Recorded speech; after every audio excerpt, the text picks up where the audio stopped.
neste Arena de Ideias, dando continuidade às nossas indagações, às nossas inquietudes. Vamos continuar com a temática moralidade, é o instinto de rebanho no indivíduo, segunda parte. Professor Giovanni, que prazer novamente estar contigo para conduzir essa temática. E aí, Marcos, obrigado, prazer é meu a gente conversar, como eu já falava e já falei várias vezes, é sempre bom a gente estar conversando sobre essas temáticas, que é a temática que nós estudamos, que é a temática que nós vivenciamos, com ela trabalhamos, faz parte da nossa formação e também faz parte do nosso processo também de ensino como professores. Então, para nós é sempre bom estar falando sobre essas temáticas, é uma forma também de rever alguns autores, é uma forma também de externar algumas compreensões que nós vamos adquirindo com essas leituras, né? Essas compreensões não são verdades absolutas, são verdades que a gente traz para o diálogo, para a conversa, não são verdades que a gente quer impor, são verdades que a gente quer expor, né? Para que a gente possa conversar, para que a gente possa fazer uma comunicação diferente daquela comunicação de massa que, na verdade, não contribui com a reflexão, não contribui com a criticidade na nossa sociedade. Então, para mim, isso é... A moralidade é um instinto agregório do indivíduo, ou seja, ele é um acessório deste indivíduo, ou ele permeia outras profundidades dentro dessa estruturação da formação do indivíduo. A moralidade, ela se configura como uma dimensão, se a gente pega uma leitura do Durkheim, essa moralidade, ela está como um fato social e nós nascemos dentro dessas moralidades. Quando nós nascemos já tem um universo de valores configurados. Quando nós nascemos já tem um universo de verdades estabelecidas e somos inseridos ou apresentados a essas verdades, e essas verdades vão nos moldando e nos nos dando algumas visões de mundo. E aí é só nos lembrarmos do mito da caverna, e que as pessoas que estavam ali aprisionadas naquela caverna tomavam as sombras como verdade. Basta um sair daquela caverna e perceber que toda aquela vivência era apenas uma ilusão, era apenas uma projeção daquilo que se configurava como verdade. Então nós estamos dentro dessa estrutura social, e essa estrutura social ela atribui moralidades, né? Valores, formas de pensamento. Se nós tivéssemos nascido em outras instâncias geográficas e culturais, nós teríamos como valores ou como dimensões simbólicas, como dimensão de prática religiosa, talvez outras vivências, né? Como nós estamos aqui. Mas essa dimensão da moralidade, ela, por outro lado, também ela faz parte do indivíduo, porque o indivíduo é um ser finito, o indivíduo é este ser que se define a partir da sua limitação, da sua finitude. Essa finitude nos remete a, que para mim é o tema que eu estudo da filosofia, que para mim é o tema central, que é a pergunta pela existência. E quando o indivíduo se pergunta pela sua existência, ele se depara justamente com esse ser de liberdade, com esse ser infinito, com esse ser que vivencia a tragédia da incompletude. Logo, é o ser que o medo lhe põe características próprias de vivência. Então, a moral, ela tem como base essa dimensão do medo. E o medo é um acessório, não diria acessório, perdão, mas o medo ele é uma característica da própria existência. O medo ele é uma característica dessa condição humana. O medo é uma dimensão até de preservação da vida. Então, o indivíduo, pela essa constância sua nesse processo histórico que ele vivencia, e que a verdade sempre é provisória, ele está sempre diante dessa condição do medo. Então, esse medo é o que vai garantir a ele, ou garantir a moral, a vivência dela. A moral vai determinar sempre o que é correto, e esse indivíduo, por não ter, a expressão não tinha, a potência, a coragem, a força de se desgarrar do rebanho, de se desgarrar dessa sociedade que ele está acomodado, e criou isso a partir dos ideais europeus, século XVII, XVIII, criou o ideal de sucesso, o ideal de boa vida, o ideal de comunidade, o ideal de felicidade, o ideal de direitos. Então, ele, por medo, por covardia, que é da sua natureza, ele não se desgarra. E aí a gente vai colocar, quando o indivíduo faz isso, esse processo de se desgarrar do grupo, do rebanho, ele para afirmar sua força, então esse é um indivíduo que impõe uma nova moralidade, uma outra moralidade, né? Que é a moralidade do forte. Então, eu creio que sim, sabe? Essa sua pergunta é uma pergunta bem interessante, uma pergunta bem provocante, no sentido que merece aprofundamentos, mas de forma provisória, eu diria que sim, que a moral ela se sustenta devido a essa condição do homem, que é essa condição do medo, que é essa condição da finitude. Bom, é um prazer mais uma vez estar aqui. Professor, é muito interessante. Desculpe, eu não peguei o início, né? Porque teve um problema aqui no computador. Voltando agora, tá? Mas você aborda a questão do medo, ela é muito ampla, né? Muito vasta. Quando você fala sobre o conceito do medo, é muito interessante. O medo, de certo modo, acaba engessando o ser humano de pensar o mundo, né? De pensar de forma livre o mundo. Nessa questão, professor, me permita, eu por muito tempo vivenciei a questão religiosa, mística, esotérica e tudo mais. E assim, hoje eu sou completamente ateu, né? E criei uma nova construção de vida, de pensamento de vida. Eu vou dizer assim que eu comungo mais com a filosofia estoica, né? Eu acho mais interessante. Bom, mas essa questão do medo, o ponto que eu gostaria de colocar é exatamente essa questão da religiosidade. A gente observa cada vez mais, se expande o número de religiões, né? Cada esquina você tem aí uma religião, e se apresenta um Deus do medo, né? Se apresenta a questão do pecado, a questão... E aí acaba, de certo modo, tolhindo o ser humano de pensar, tolhindo o ser humano de questionar, tolhindo o ser humano de reivindicar, né? De literalmente se mostrar como ele é na condição de ser humano.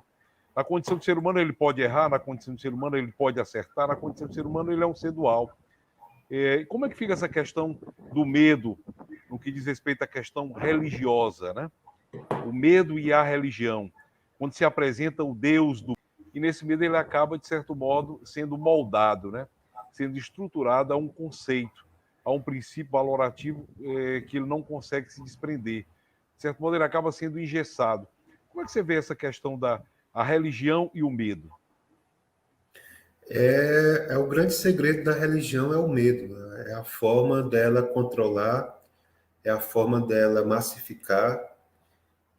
No momento em que o indivíduo perde o medo, ele acaba não sendo mais esse ser controlado por teorias, muitas das vezes estapafúrdias ou visões. A gente percebeu nesse período para você ter uma ideia do processo de alienação, do processo de desconstrução da própria subjetividade ou da condição intelectual do homem, da condição crítica e reflexiva do ser humano. A gente vivenciou, nessa época de Covid, pastores vendendo feijão que curava Covid, né?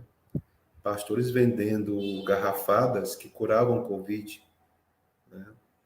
E aí, em função do medo, vem aquela questão da aposta, né? Mas o que antecede a isso é um elemento de dominação mesmo, do que o próprio Weber poderia chamar da dominação carismática. Se pudéssemos visualizar a partir do Weber, seria muito mais isso, essa dominação carismática, ao mesmo tempo também uma dominação da tradição, né? Às vezes as pessoas dizem, a religião já faz mais, está presente na vida humana desde as origens do ser humano. Porém, desde as origens dos seres humanos. Os seres humanos se constituem a partir do medo. E ele sempre busca um elemento totêmico, né? Já dizia Freud. Sempre busca um elemento, um amuleto, um elemento para que ele possa ter força, para que ele possa se resignar, para que ele possa ter resiliência, para que ele possa enfrentar uma instância que foi configurada de mal. E isso é o cerne da moralidade. A moral de decadência, como dizia Nietzsche, ela configura-se, ou ela parte do mal, enquanto a moral do Senhor, ela parte do que é o bom. O mal é um elemento secundário na moral do forte. Na moral do ressentido, na moral do escravo, na moral do decadente, o mal é o princípio primeiro, o mal é o princípio fundante, né? E aí ele começa a estruturar esse elemento pós-vida, esse elemento metafísico, e nesse elemento metafísico está instituída toda a idealidade da sua vida e da sua condição moral e da sua condição de valor. Por isso que a religião trabalha essa questão do medo, né? Também como uma forma de dominação, de tutela, né? de estar ali a todo momento prefigurando as verdades, mas ao mesmo tempo isso já é a natureza dessa moralidade de rebanho, né? E o termo rebanho é um termo muito interessante, porque o rebanho nos remete a duas personagens, a personagem da ovelha e a personagem do pastor. Então, o que é que você tem ali? Você tem o pastor, que é a configuração de um ser, que é a configuração de humano, um homem, e a ovelha, que é a configuração de um animal. Ou seja, nós temos aí claramente, nessa dimensão, a condição de não saída da condição animal. Ou seja, o animal é aquele que não reflete, o animal é aquele que não pensa, o animal é aquele que não raciocina, o animal é aquele que não questiona, o animal apenas é ali admoestado totalmente. Então, no momento em que nós fazemos essa distinção, ou falamos sobre uma moral de rebanho, nós temos ali, ou podemos usar mais à frente, não Nietzsche, mas nós podemos usar a teoria crítica política do século XX, XXI, ou seja, a ideia do gado, né? Então, está vendo muito hoje aí essa questão do gado, né? Tem até uma música, ou vida de gado, povo marcado e povo feliz. Então, nós temos o gado, que mais uma vez também é o animal, é aquele que não chegou na racionalidade, e a ovelha. O gado tem lá aquele que controla e a ovelha tem um pastor. Então, na religião, você tem lá o pastor, né? Dentro do fenômeno religioso, você tem o pastor e você é a ovelha. Dentro do fenômeno político-cultural, você é o gado e você tem aquele que comanda o gado, né? O senhor do gado. Então, você vê que, dentro da prefiguração religiosa, se institui também o medo, que é o medo do inferno, que é a figura lá satanizada de um ser que está a todo momento te procurando, tentando tirar o que é graça, o que é salvação na tua vida.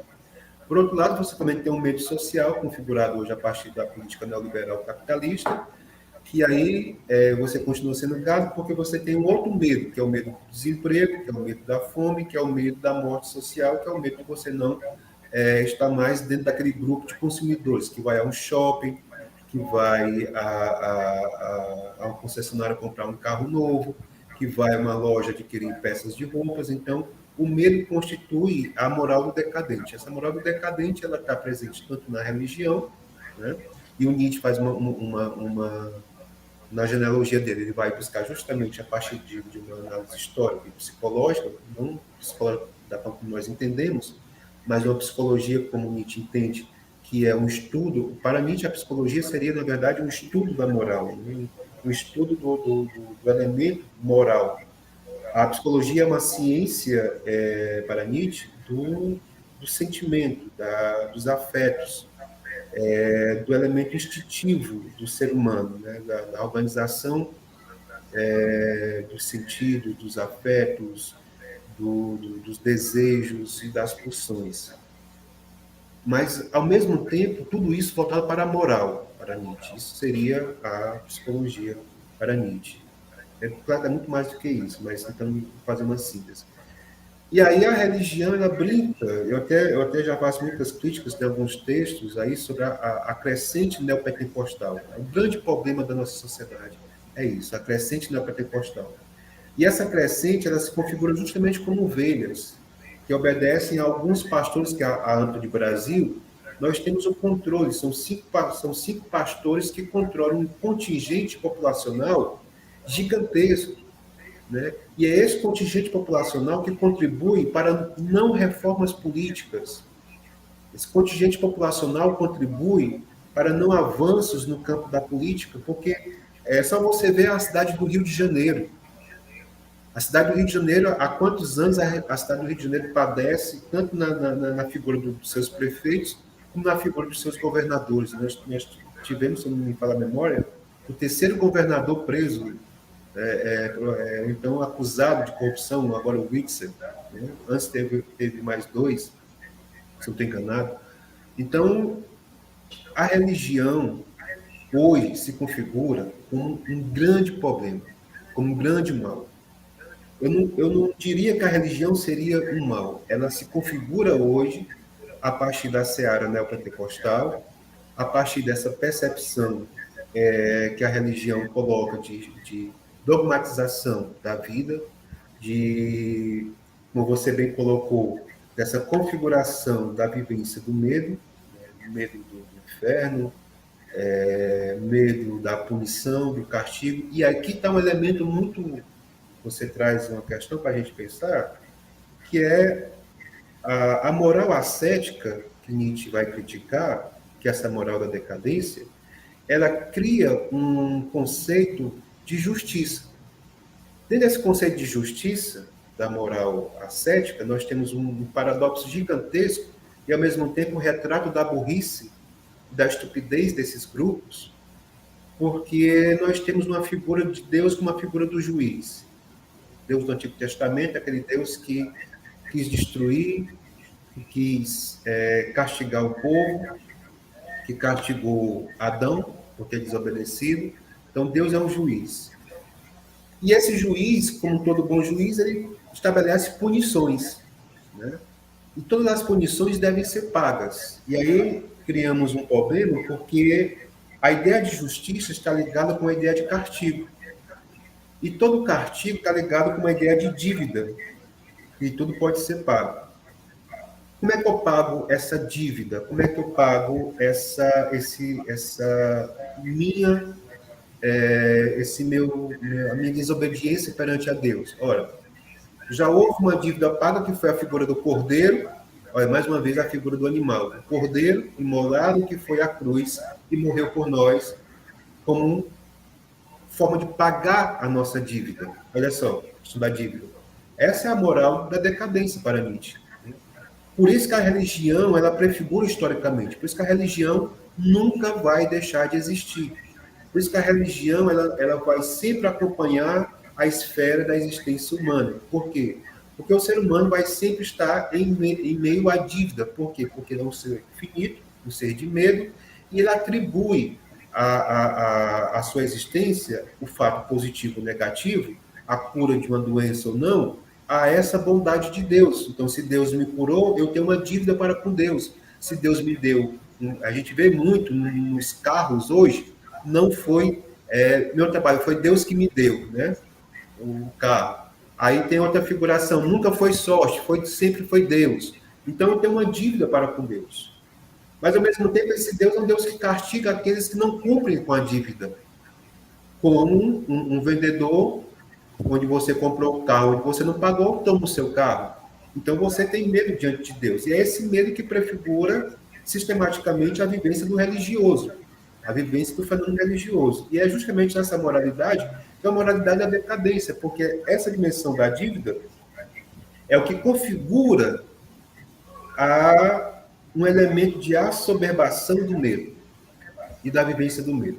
Por isso que os cultos neopentecostal muito mais parecem cultos de magia negra. A gritaria, a histeria, a posição, às vezes até a transformação da fala. Eu tenho alguns áudios gravados, o pastor falando, ele muda a fala, aquele tom de raiva, aquele tom de castigo, aquele tom de fúria, né? Então, é basicamente isso. Então, nós temos essa vivência do religioso como um grande problema, tanto para a esfera emocional, psicológica e também da liberdade da consciência crítica, mas, ao mesmo tempo, para a questão política, não é? E a religião se configura hoje como mal. Me permita. Você me fez lembrar aqui vários pilares, né? Primeiro, eu gostaria de lançar aqui aquela fala que a gente conhece bem de Jean Paul Sartre, quando ele diz ser humano um ser fadado à liberdade, né? A priori, o ser humano ser livre. Mas essa liberdade, realmente, ela está tolhida nessa questão da religiosidade.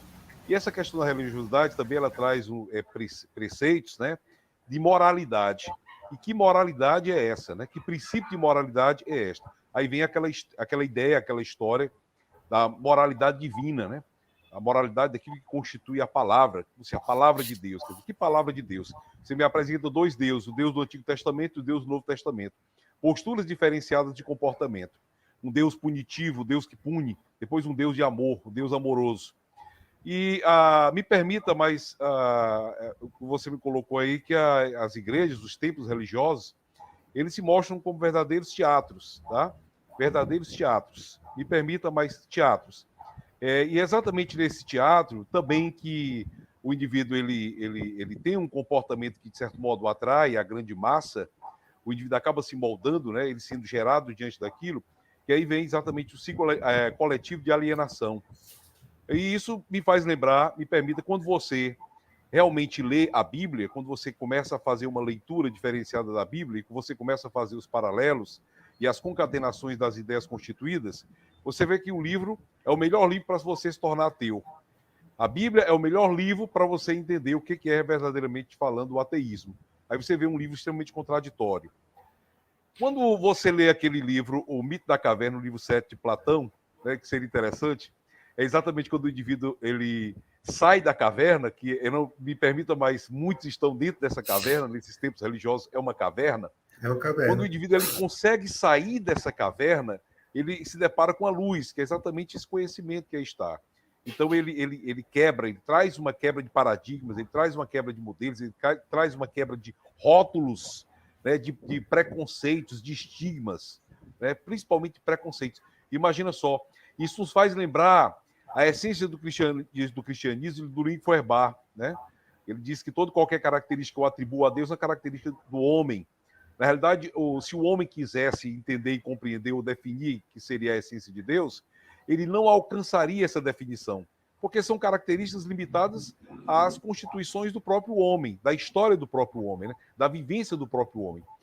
A pergunta que eu quero colocar aqui, mestre, por gentileza, quando você fala a moralidade é o instinto de rebanho, e aí você traz o mundo aí para ser trabalhado, ser aplicado, principalmente quando você trouxe a história, você fez aí a concatenação do rebanho propriamente dito, do pastor que cuida desse rebanho, e o ser humano acaba, de certo modo, ele acaba estando nesse mesmo molde, nessa mesma, vamos dizer assim, mesma estrutura de construção.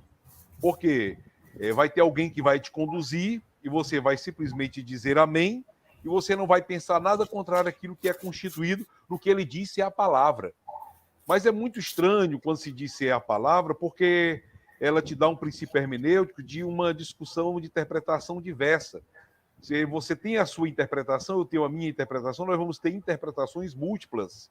E essas interpretações múltiplas, elas acabam sendo, de certo modo, moldadas naquela estrutura que você está. Como você colocou, se eu estou lá na pentecostal, se eu estou lá na Deus e Amor, aí vai ter uma estrutura de interpretação. E cada interpretação, algumas interpretações, pode-se dizer, a maioria delas é exatamente para moldar o ser humano, onde o ser humano não pode questionar, né? Ou seja, ele não pode questionar contrário àquilo que diz as Escrituras. O questionamento dele tem que ser embasado daquilo que diz as Escrituras, né? Porque se ele questionar fora daquilo que diz as Escrituras, aí você, de certo modo, está tendo o princípio imoral, porque você está ferindo as leis divinas, né? Aí você está ferindo essa lei. Ai, que lei divina é essa, né? Que lei divina é essa? Então, quer dizer, tem vários princípios, tem várias ideias, principalmente quando se parte desse princípio da ideia de vida e de morte, né, que é outra questão também complexa que o ser humano vivencia. Nós temos, de certo modo, isso é uma questão cultural, nós temos uma dificuldade de vivenciar a essência da morte, né? E o que seria a morte? Que transição seria essa, a morte? Então, falar sobre morte bom, eu tenho que falar sobre vida e me preparar para esta morte, né? Que virá, que na realidade é um descanso eterno para os religiosos, para outros vão falar sobre reencarnação, você vai dar continuidade, é o ciclo reencarnatório, etc. E aí você, mais uma vez, se questiona assim, cara, e aí? Como é que é esse ciclo dessa reencarnação, dessa passagem, dessa mudança, dessa estruturação? E o que é isso? Bom, é interessante estarmos pensando nisso, naquilo que virá, ou seria interessante nós estarmos pensando naquilo que é, né? Seria interessante nós estarmos pensando nessa presentificação.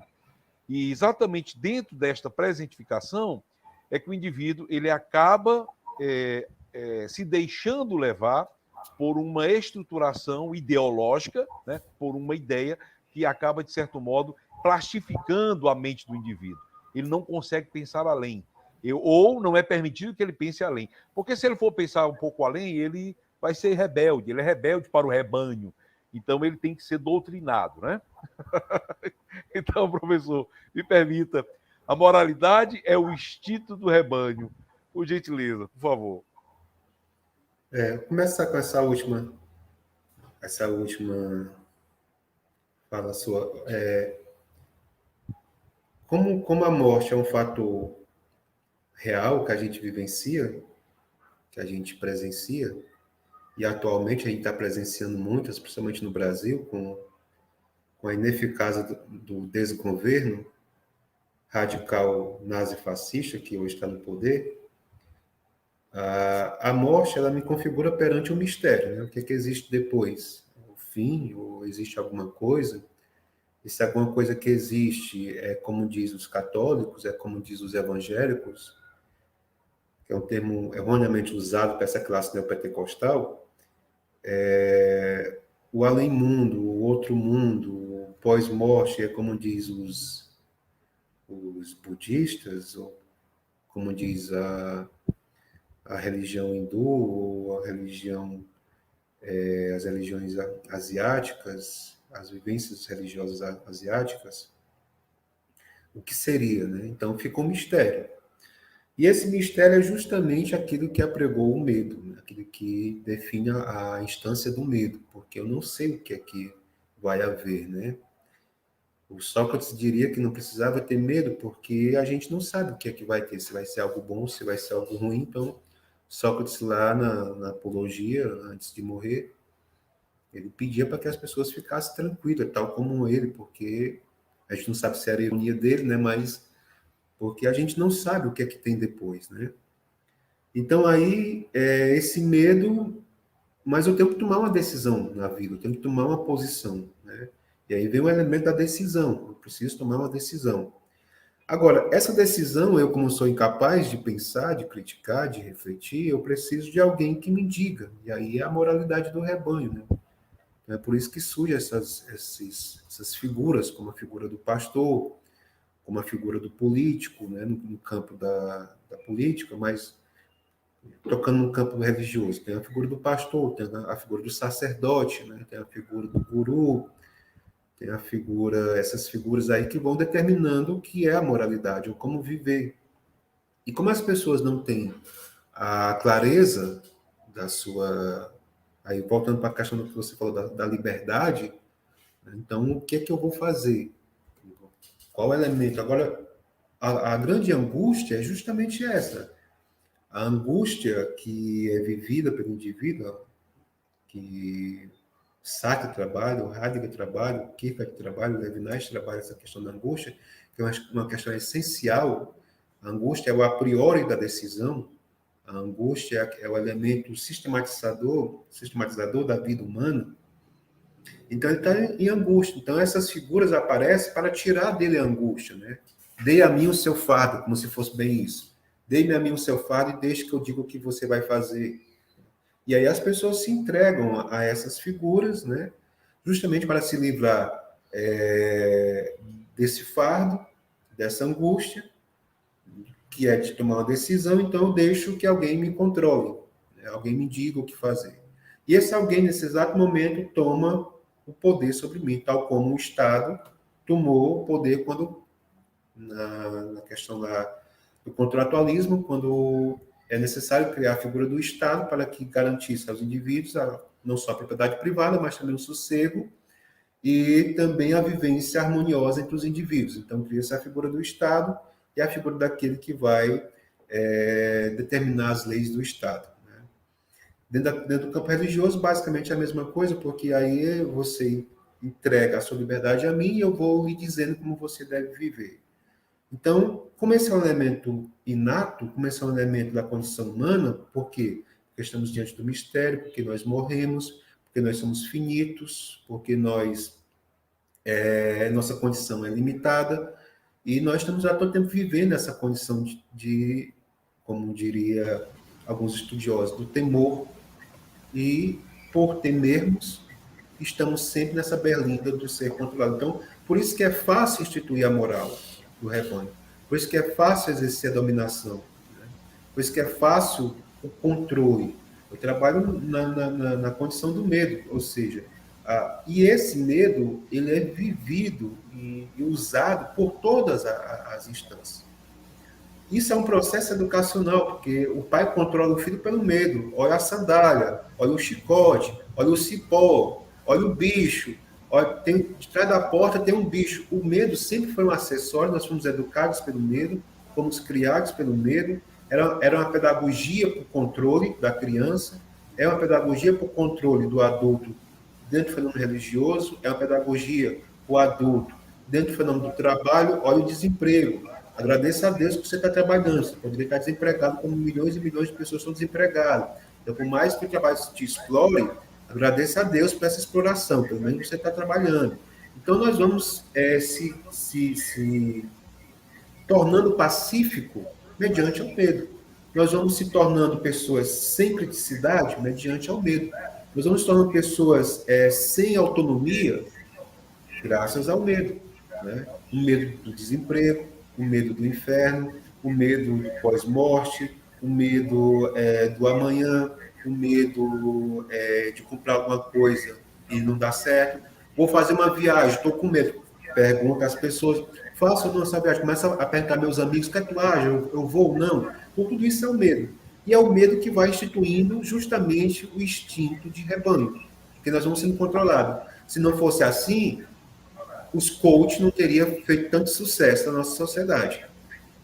Porque o coach institui moralidades de rebanho. Né? Tem pessoas que não vivem hoje sem coach. E o coach, hoje existe coach para tudo. Né? Existe, até para se vestir, existe o personal style, aquele que vai te dizer como se vestir. Por quê? Porque eu tenho medo de me vestir errado. Eu tenho medo de usar a roupa errada. Eu tenho medo de sair na rua e ser criticado porque eu escolhi a roupa errada. Então, existe o personal styler. Né? Então, existe o coach para tudo. Existe o pastor, existe o coach. O pastor é o coach espiritual. Existe o coach emocional, existe o coach do trabalho. Né? Até porque essa expressão coach foi criada dentro do âmbito da administração de empresas, dentro do âmbito empresarial, para potencializar a produção, os lucros e também o trabalho. Né? Então é isso. Então, é o seguinte, a moral ensina a este ser uma função de rebanho e só atribui o valor a uma função deste rebanho. Então, dentro desse pressuposto, né, esta visão é implantada neste indivíduo para ele viver em uma vivencidade de rebanho. E como sair desta condição que é imposta ao nascer e ao morrer? Primeiro é ter coragem. Né? Tem um filme que não retrata muito bem, que é uma ideia, que é uma abstração, que é uma... Vamos pensar se um dia Freud se encontrasse com Nietzsche. Né? Que é aquele... Quando Nietzsche chorou, que foi um livro, também foi um Freud. Aliás, foi um livro, desculpa. Foi um livro, mas também deu origem a um filme. Né? E o que é que o Nietzsche sugere ao Freud? Que ele abandone aquela segurança. Esses são os ideais da aristocracia. A gente tem que entender muito bem, para que a gente possa entender, não diria o surgimento, mas eu diria assim, a consolidação da moral, nós temos que entender o que é aristocracia. Como a burguesia entrou nos salões da aristocracia, como entender um pouco do Renascimento, um pouco não, muito do Renascimento, entender como o medieval institui essa configuração do medo a partir da própria vivência teocêntrica, que é o que marca o século VII, basicamente, até o século XIV, não precisamente, né, mas a gente pode dizer isso de forma genérica, 7 séculos de prefiguração de moralidades, de vivência a partir de um conceito que era o teocentrismo, né? Não mais a cosmologia grega, mas agora o teocentrismo, Deus como verdade absoluta. E essa verdade manifesta nas revelações das Escrituras, que era a Bíblia. Então, quando o indivíduo resolve sair dessa redoma, é o indivíduo da força, como Nietzsche diria, é o indivíduo da potência. Então, ele começa a ir contra o rebanho, ou seja, o pastor diz, vai para cá, vai para a direita, e ele vai para a esquerda. É muito aquele poema, agora eu me lembro sempre desse poema, eu me lembro sempre do Raimundo, né? O nosso querido Raimundão, chamado de forma amistosa, do José Régio Cântico Negro, né? Que ele diz, vou por onde meus pés me levaram, não vou por aí. As vozes me digam, vem por aqui, eu não vou. Prefiro escorregar, né? Prefere ir por lados lamacentos, enfim. Então, é basicamente esse indivíduo desgarrado, né? É aquela ovelha que sai, é aquele indivíduo que não quer mais ser animal, né? Que quer pensar por si próprio também. Né? O problema é como essa moral do ressentimento, como essa moral do decadente, esse indivíduo que se libertou, ele pode configurar agora uma nova moralidade, uma outra moralidade do ressentimento. Só que agora ele é o Senhor, né? O grande perigo é isso, é de que as ovelhas se tornem pastores e elas configurem novas moralidades de dominação também. Por quê? Porque eles vão percebendo que não há uma configuração de pensamento. E aí eu mais uma vez faço menção do Alisson Mascaro, esse jurista que discute marxismo hoje, é entender o que é classe social. É a primeira coisa que nós saímos dessa moralidade de rebanho. Depois entendemos o que é existência. Depois entendemos o que é a moralidade em relação à dimensão da ética. E aí nós chegamos a uma dimensão entre liberdade, criticidade, que é a ética, um pensamento autônomo, e a questão da moralidade. Agora, essa questão da moralidade é muito ligada àquele ideal configurado na expressão romântica de paz perpétua, como configuraria o Kant, de uma sociedade harmoniosa. Ora, para essa sociedade de paz, dos direitos humanos, de justiça, de igualdade, de harmonia, essa sociedade que garantiria a felicidade a todos, não pode haver, o Hobbes já dizia isso, não pode haver se não houver uma obediência total. Então, o indivíduo que se revolta, é por isso que o Nietzsche vai dizer que essa liberdade configura muito o niilismo, está muito próximo do niilismo. Então, nós temos que ter cuidado também, porque nós vamos pensar o niilismo. Então, sair da moralidade é romper com o ideal total de sociedade, Marcos. Por isso que é difícil, por isso que as pessoas criticam. Por quê? Porque as pessoas têm medo, né? E aí, quando, por exemplo, vamos dizer que nós três aqui, quando o Marcos sai, né, eu e o professor vamos criticar o Marcos. Por quê? Porque o Marcos está acabando com o nosso ideal de sociedade, de harmonia. Porque o Marcos agora vai trazer o quê para a nossa sociedade? Vai trazer a desordem. Então, como é que eu vou fazer? Agora eu vou satanizar o Marcos, essa postura. Eu vou criticar essa postura dele, porque essa postura trouxe para nós prejuízos. Então, essa é uma estrutura política, mas ao mesmo tempo uma estrutura religiosa. Por quê? Porque a moral dentro da dimensão ascética, ela é essa moral do além-mundo, não é a moral do mundo aqui. Ao contrário, eu morro aqui, eu crio valores agora, a partir de valores, como é que eu constituo isso? Ora, eu tenho valores e existem valores. Eu vou fazer agora uma afirmação desses valores que antecede o valor que está posto. O valor que está posto é o valor da aristocracia, é o valor do forte. Porém, como eu não consigo ser forte, como eu não tenho capacidade de chegar até aí, o que é que eu faço? Eu faço outros valores. Só que aí vem as contradições, por quê? Porque a moral do rebanho, que é a moral da decadência, os valores partem da negação. A moralidade da potência, ela parte da afirmação.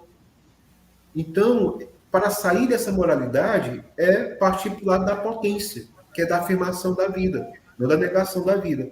Porém, a vivência ascética, a vivência religiosa, ela nega a vida. Para quê? Para a salvação. Se o fruto cai na terra e não morre, não dará frutos. Se o fruto cai na terra e não essa semente se abre, morrendo para nascer uma outra vida, então não dará frutos. E é isso que o Nietzsche critica, porque isso não é potência, isso é negação. Então só tem uma forma de sair dessa moralidade. É a potência, é a afirmação. Entende? Eu vi aqui uma moral humana demasiadamente humana será possível a partir do momento em que a mesma seja desatrelada de noções como verdade. Porém, porque essa noção de verdade não é verdade. Né? O que é a noção de verdade? Aí entra na noção de moral. Por isso que o Nietzsche vai dizer que quem investigou antes dele a moral fez um desfavor à humanidade, porque não entendeu moralidade a partir do conjunto particular das moralidades. Para Nietzsche, existe várias moralidades. E existe a necessidade de compreender dentro dessas moralidades a noção de valor, ou a noção de valores. E quando eu compreendo a noção de valor, a noção de valores, eu vou compreender a noção de bem e mal. E aí eu vou compreender a noção de verdade. Porque aí, se eu sou evangélico, vamos dizer, você saiu da verdade, que é a nossa. Se eu sou de uma a outra, você saiu da verdade, que é a nossa. Dentro do campo político existem também as verdades. Né? Então, o que é essa verdade? Primeiramente, para que essa verdade fosse verdade, necessitaria de uma reformulação da moralidade. Eu teria que compreender a moral que fundou essa verdade. Eu teria que compreender a moral que instituiu o valor, e ao instituir valor, configurou as ideias de bem e mal, e ao configurar as ideias de bem e mal, instituiu a verdade sobre um fato, sobre algo, que pode ser a minha existência, que pode ser algo relacionado à minha existência. Então, a primeira coisa é descortinar esse ideal de verdade. Por isso que a modernidade, o início da modernidade, sempre os escritos era Em Busca da Verdade, uma obra do Malebranche, né? La Recherche de la Vérité. Essa busca da verdade foi um grande ideal dos modernos, no início da modernidade. Spinoza, Descartes, Malebranche, né? Essa busca da verdade. Porque o mundo medieval passou 7 séculos configurando verdades. A modernidade, o renascimento, o iluminismo, essa nova aurora, né? O que seria, então, a verdade? E aí vem os tratados com Hume sobre a natureza humana, os tratados sobre a condição política. Então, a modernidade quis saber o que era a verdade. Né? E, inclusive, fez crítica também à verdade configurada pelo próprio mundo antigo, com Sócrates, com Aristóteles e com Platão. Né? Então, como configurar o ideal de verdade e como esse ideal de verdade pode ser trazido para o elemento concreto, para o elemento da vivência política e do elemento social. Por isso, na modernidade, nós temos, de forma mais concreta, discussões sobre a origem da política, sobre a natureza da política, principalmente com Maquiavel, que vai nos dizer a origem da política, porque Maquiavel compreendeu a natureza humana. E essa natureza humana me fez entender que a política só poderia ter essa visão. Como colocou muito bem o professor Júlio, nós temos também o Foucault, que vai dizer, olha, eu quero entender a origem dessa verdade a partir dessa ideia de religião. E eu chego à conclusão de que essa ideia de religião nada mais é do que uma projeção antropológica do ser humano que projeta para fora de si os elementos que são de si mesmo. Logo, Deus nada mais é do que uma criação humana, porque o Deus tem os traços humanos. O Deus castiga, o Deus sente raiva, esse Deus ama aqueles que o amam, são todos elementos que são elementos do próprio homem. Então, nós temos que entender o que é essa verdade, para podermos instituir o valor da moralidade. Por isso que a genealogia da moral, ela se configura como uma investigação da transformação dos valores morais. Por isso que é importante essa obra. Mas a genealogia da moral não é a obra... o Nietzsche vai colocar isso dentro de várias outras obras, principalmente a obra Além do Bem e do Mal, que é a obra que vai trazer isso. Então, é desconfigurar essa ideia de verdade, né? Uma sociedade que os seus preceitos, seus valores, princípios de moralidade, de ética, né, os princípios valorativos, eles vão sendo constituídos a cada tempo, a cada momento, principalmente quando nós nos deparamos hoje com uma coisa chamada redes sociais. As redes sociais hoje, essa comunicação mais célere, o indivíduo também ele acaba se tornando rebanho, né, dessas redes, tá, por uma rede. Então, ele vai na onda de todos, né? Qual é a onda que está aqui nesse momento? Então, ele vai naquela onda e ele deixa de pensar por ele mesmo. Até porque, se ele pensar diferente daquela onda, ele vai causar uma certa estranheza e ele não quer ser estranho, ele quer fazer parte do conjunto. Então, pensar, constituir ideias, né? Você ter as suas próprias ideias, estar construindo as suas ideias dentro de um portal maior, que seria a leitura, realmente é você entrar num diferencial, né? Você se diferencia quanto a isso.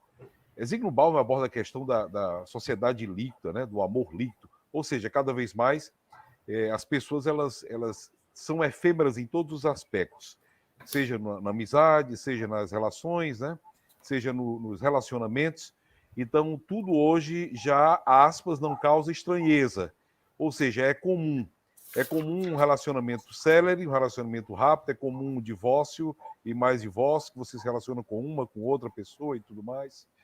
Que o jovem adolescente ele tenha vivências diferenciadas, né, nas suas relações, e tudo isso é comum porque ele precisa vivenciar o que a sociedade aborda, né, o que a sociedade coloca, o que a sociedade apresenta. E como ficaria essa questão dessa massificação das redes sociais, dessas ideologias que são colocadas nesse preceito de moralidade, né? O que seria moral, o que seria amoral, o que está sendo imoral, né? Como essa sociedade ela poderia estar se projetando nesse rebanho virtual, né? Que isso aquele conceito também dizer que é o espaço de ninguém, quer dizer, todo mundo pode dizer o que quer dizer, também isso também está mudando, porque o direito está mudando, né? O direito está mudando quanto a isso. Você já tem crimes, né, que são colocados aí pela internet, né, como bullying, né, como difamação, calúnia, injúria, o indivíduo pode levar isso aí ao jurídico e a coisa ela é naturalmente aplicada, né? E penas são aplicadas quanto a isso. Mas a grande massa vai se deixar levar exatamente por aquilo que é colocado. E aí você colocou várias vezes aí a questão política, né? A questão política. E a política é algo bacana, né? Aristóteles foi muito preciso quando ele trouxe a questão da política. O homem é um animal político, o homem ele vivencia a política, ele precisa vivenciar a política. A política faz parte, né? A política faz parte das nossas vidas.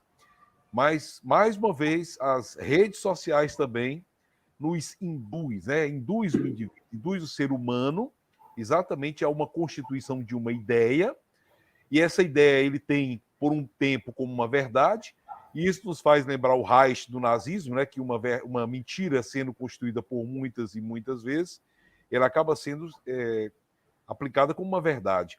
Então, as redes sociais elas têm uma força muito grande quanto a isso, né? E aí, que princípio de moralidade a gente pode abordar nessa série de informações que hoje a gente chama aí de fake news também, que a gente tem que filtrar tudo isso, né? De falácias, de ideias falaciosas, mas que a grande massa acaba sendo, de certo modo, induzida, né?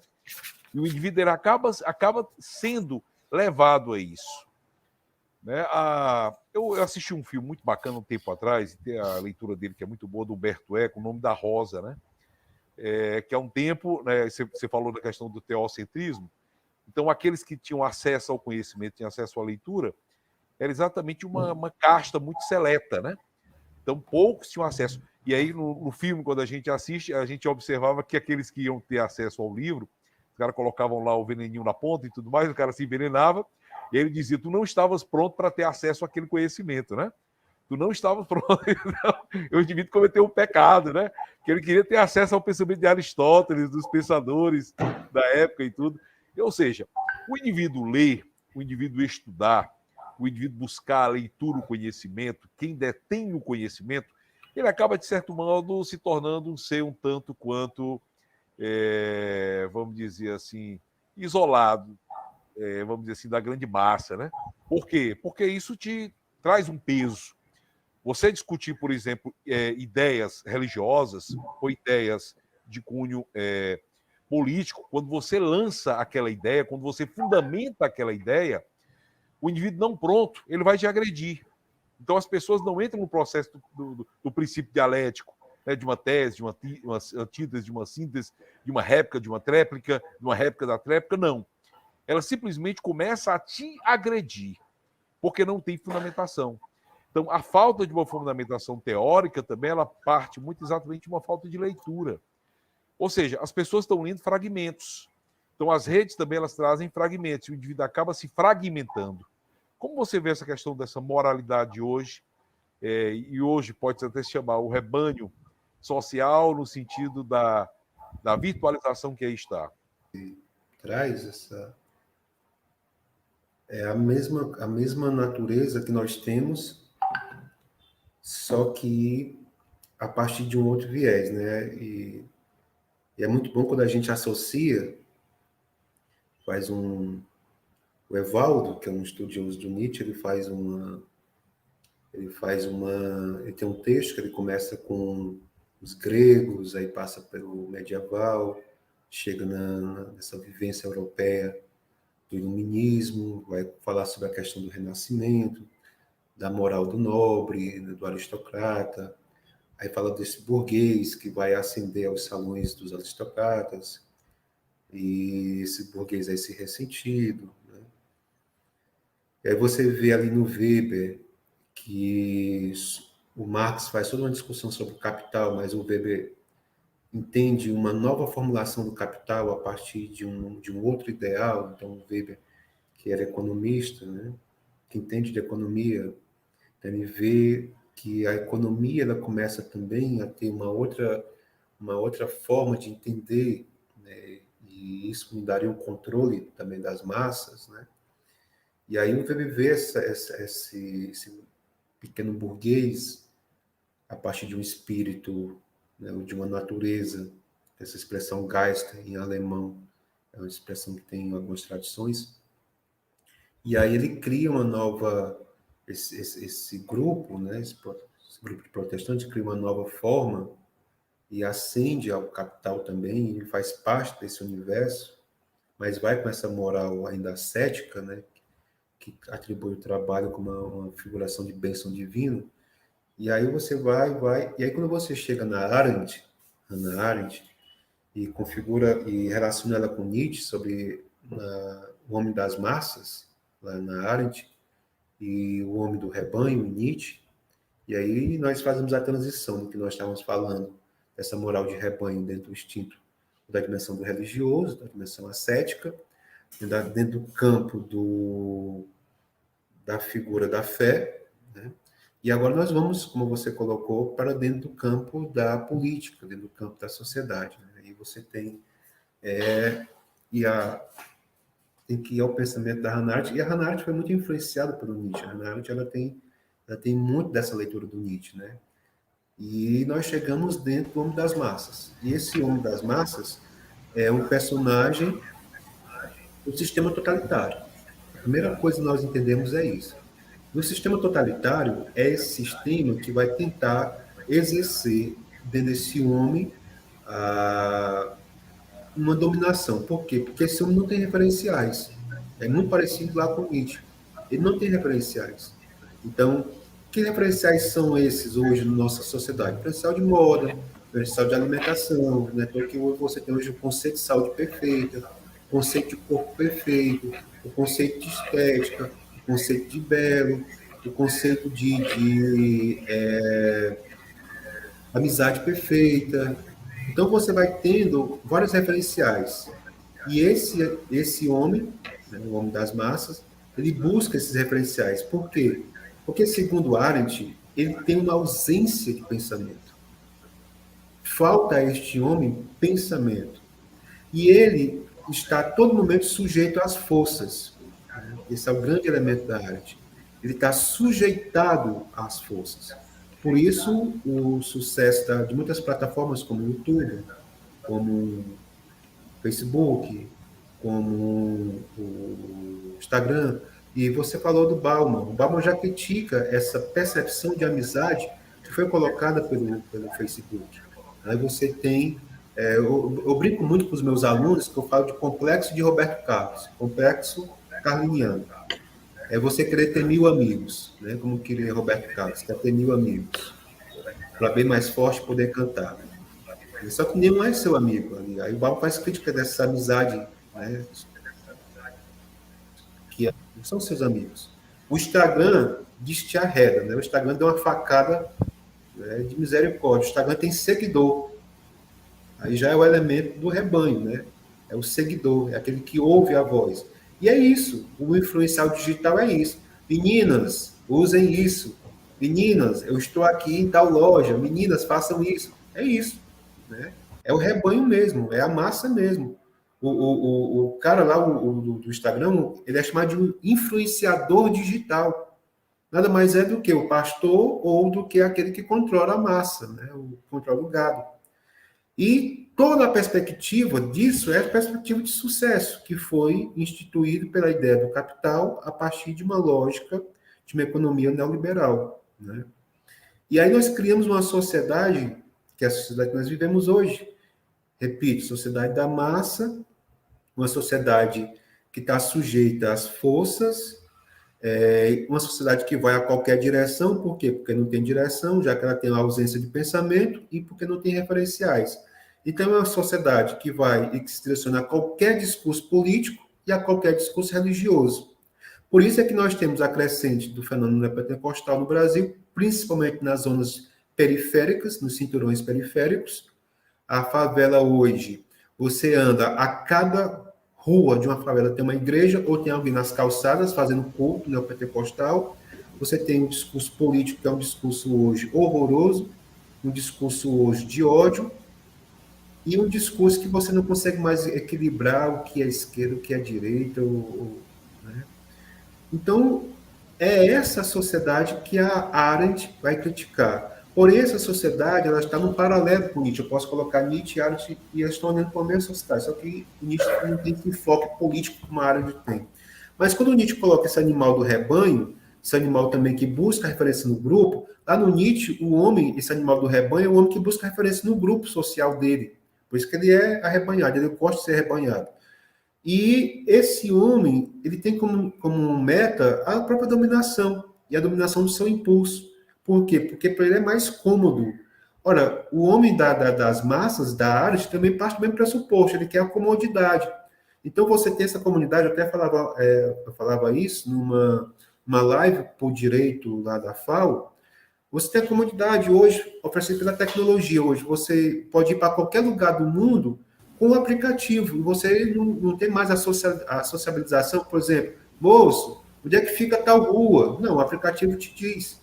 O aplicativo diz, dobra à esquerda, dobra à direita. A 200 metros você chegará no seu destino. Então, você tem os aplicativos também controlando. Então, você tem um controle total, tanto pela técnica, como também pela que o Althusser chama dos aparelhos ideológicos. Tem controle pela religião, controle pela a escola. A escola faz esse controle. A escola faz esse controle até o ponto que faz com que haja mais para o suicídio. Nessa semana eu tive notícia de 7 pessoas que tentou suicídio devido à pressão dos estudos, devido à cobrança dos estudos. A pessoa fazia 7 disciplinas, fazendo TCC, fazendo uma pós, fazendo um curso de inglês, tendo que trabalhar.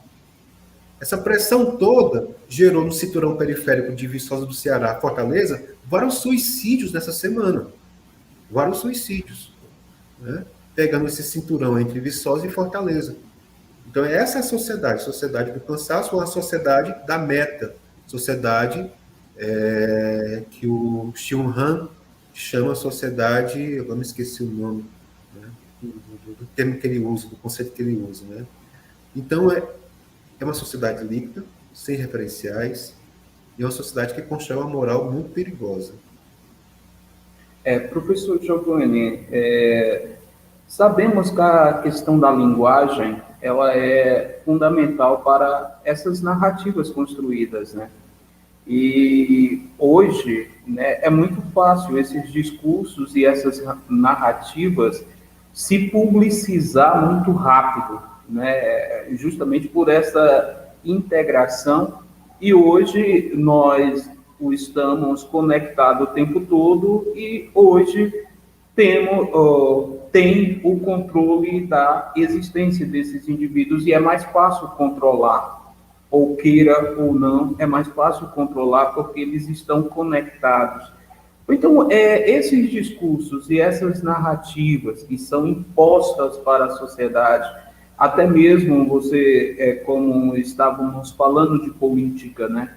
Hoje é muito fácil você fazer uma fake news e ela se transformar muito rápida, e hoje, como um robô, ele pode disparar uma quantidade infinita de mensagens, porque não é só a conexão. Você agora tem a conexão e tem disparos automáticos através da inteligência artificial, e isso vai fazendo um novo parâmetro de controle social, controle desse rebanho.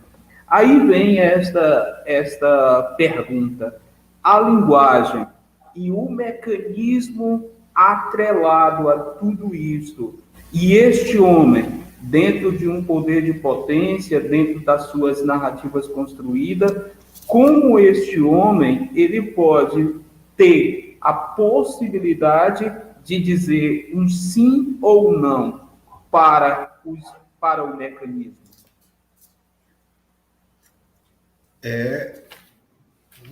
Essa sua fala, eu vou retomar um pouco da fala do professor Júlio, que aí é o que você está falando aqui, nessa questão das fake news.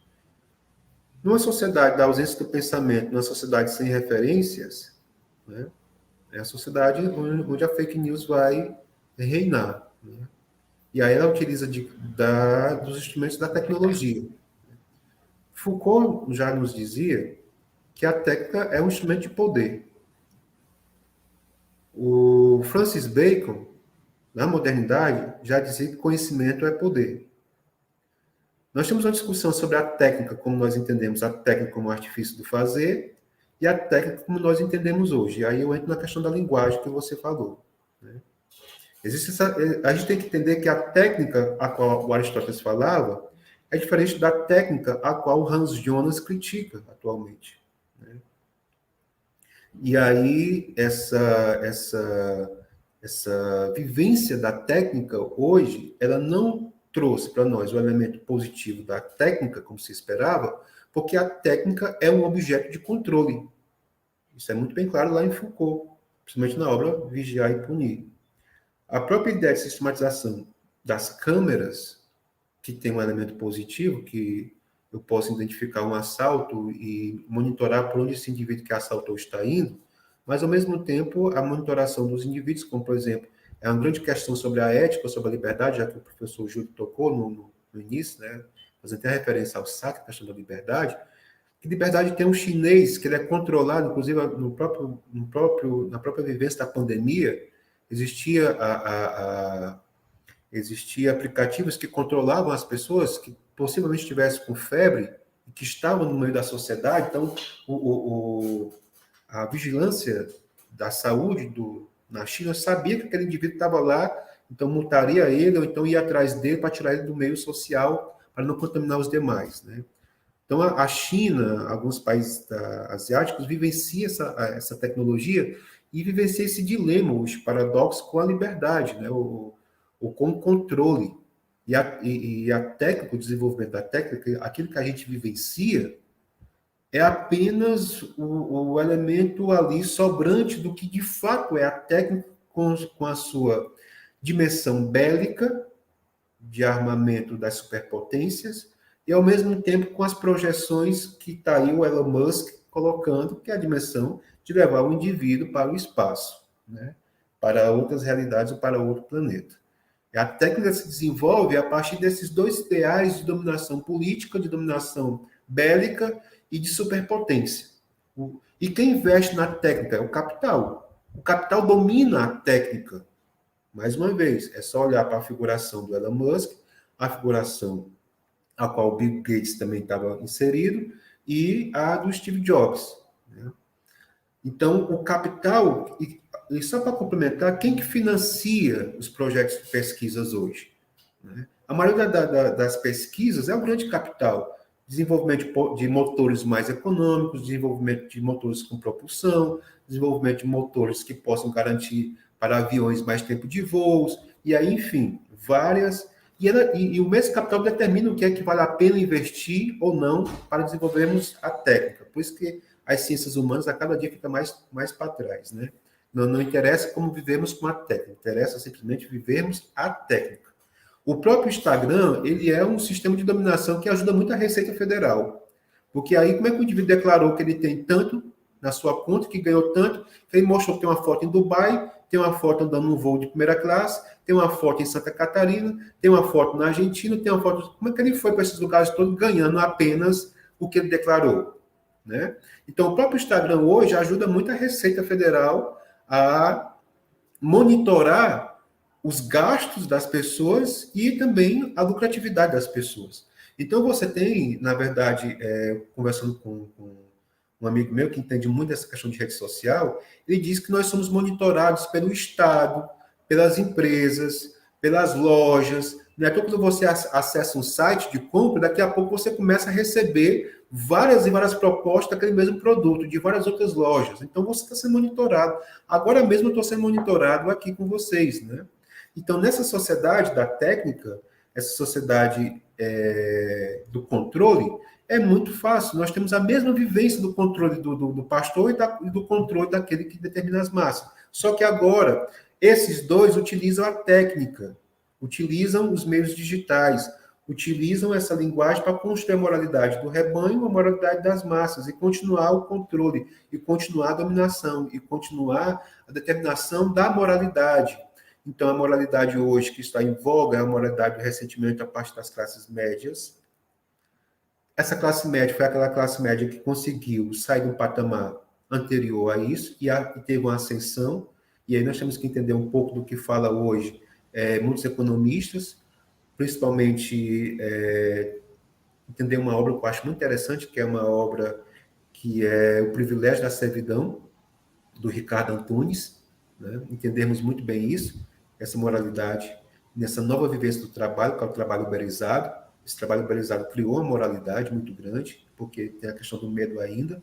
E aí vem a linguagem. Qual é a linguagem que eu uso agora? É a linguagem da afirmação, que é a mesma linguagem que o neopentecostal usou, que é a linguagem da prosperidade. O neopentecostal, a religião, usa a ideia da prosperidade. Os meios de dominação usam a ideia de sucesso. Então, o que é que vale a existência hoje? A existência é o sucesso. Se eu não tenho sucesso, eu sou fracassado, eu sou fadado. Então, se eu sou fracassado, fadado, eu não posso nem ter voz. Já que não é, aí eu só ir lá no YouTube que você vai ver um bocado de gente dizendo 5 passos para felicidade, 5 passos para enriquecer, 5 passos para você ser bem-sucedido, 5 passos para você chegar ao topo, 5 passos para você fazer 1 milhão em 6 meses, 5 passos para você ganhar não sei o quê. Então, tá lá. Então, isso é a moralidade. Por quê? Porque essas pessoas que não têm definições, referências, que não têm pensamento, que não têm criticidade, essas pessoas acabam indo como uma grande enxurrada, como uma grande massa a esse mesmo lugar, a esse mesmo direção. É como se fosse, venham, eu lhe ensino, venham, eu lhe digo, venham, eu lhe mostro, venham, você consegue, venham, eu vou fazer de você um vencedor, venham, você vai ter vitória. É o mesmo discurso neopentecostal. Então, nós temos uma manipulação dupla. Agora, imagina você, quando esses dois se encontram, que é justamente o que nós estamos vivendo atualmente na política. O discurso religioso com o discurso do poder. Nós tivemos a honra de vermos os que os medievais viam. Quando um rei era empossado, o bispo ia lá e configurava ao rei os poderes do controle divino e o controle do Estado. Era isso, Santo Agostinho dizia, com a figura do rei, e fazendo um recurso à Bíblia, como dizia o professor Júlio no início. Vimos isso com Silas Malafaia e Bolsonaro no início da posse do Bolsonaro. Malafaia dando a Bolsonaro a bênção de Deus e o controle do Estado. Nós vimos o que era daquela política medieval. A junção do poder divino do poder religioso. E como o Bolsonaro ganhou? Fake news, como vocês bem colocaram, devido a uma... Não, isso não foi só do... Isso é do Boris Johnson no Reino Unido, isso é dos russos, né? E isso foi do Trump. O Trump mesmo disse, o Trump mesmo, num discurso dele, falou que as mídias digitais foi o grande marco da campanha política dele, né? Agora, por quê? Porque existe uma sociedade de rebanho e porque essas mensagens traziam justamente o moralismo. Vamos destruir o PT com as cartilhas dele, vamos destruir a corrupção, vamos destruir essa anarquia da esquerda, vamos restabelecer a ordem, vamos estabelecer o progresso do nosso país, vamos acabar com a corrupção. Ou seja, tomou o discurso das classes, que não entende nada, mas que se enamorou pelo discurso de reforma. E a grande cereja do bolo era a marca religiosa, a figuração bíblica. Não é à toa que o Silvio Santos fez o terror no SBT, de uma reportagem, de trazer justamente uma passagem bíblica de dizer: não questione a autoridade do seu governo. Tiveram, e aí o professor Júlio, usam a Bíblia sem nenhum aparato teológico ou hermenêutico, pegam a citação daqui a acolá para legitimar uma instância de poder. O SBT fez isso a partir de uma relação. O Bolsonaro criticava tanto a Globo, mas o Bolsonaro está fazendo o SBT uma nova Globo, né? Não é à toa que o SBT tem agora os direitos de transmissão da Copa aí que o Brasil está jogando, né? Então, o que é que essa mídia televisiva está fazendo em troca disso, juntamente com a Record?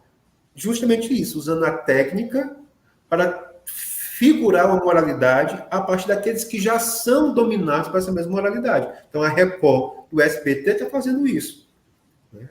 E aí, essa moralidade, esses grupos neopentecostais, esses apoiadores patriotas que o Brasil tem, está cheio de patriotas no Brasil, de amor à bandeira, mas que odeia a classe pobre, de amor ao Estado, mas que odeia a sua empregada, não é à toa que a empregada tem um elevador dela, aliás, não, é a escada, ela nem pode entrar no mesmo elevador, né? E a empregada dela vive lá andando ela entra pelos fundos e sai pelos fundos. Esse é o amor cristão da classe média perante a outra pessoa. Então, nós temos essa moralidade, que é a moralidade do ressentido, que ascendeu às classes médias e que hoje apoia esse governo fascista, porque esse governo fascista representa essa moralidade que eles querem e que não querem perder essa moralidade mediante ao medo dessa outra liberdade que para eles se configura como atroz. O que é que eu vou fazer? Vou dizer que isso agora é ruim. Por isso que é ruim hoje ser de esquerda, é ruim ser comunista, é ruim ser socialista. Socialista de esquerda é maconheiro, maconheiro não é filho de Deus, é filho do campo. É a linguagem deles. Então é uma transvalorização da linguagem, como vocês bem colocaram. Eu instituo pela linguagem quem quer o bom, uso a técnica a partir da mídia e dos meios televisivos, das fake news e da TV, e faço com que a velha moral criticada por Nietzsche, que é a moral do rebanho, ou a velha moral criticada por Hannah Arendt, que é a moral das massas, continue ainda, só que dentro do processo tecnológico, que é a vivência do Facebook, a vivência do YouTube, a vivência do mercado, né, que é o novo Deus. Mercado e religião é só olharem para alguns pensadores que nós temos agora essa figura.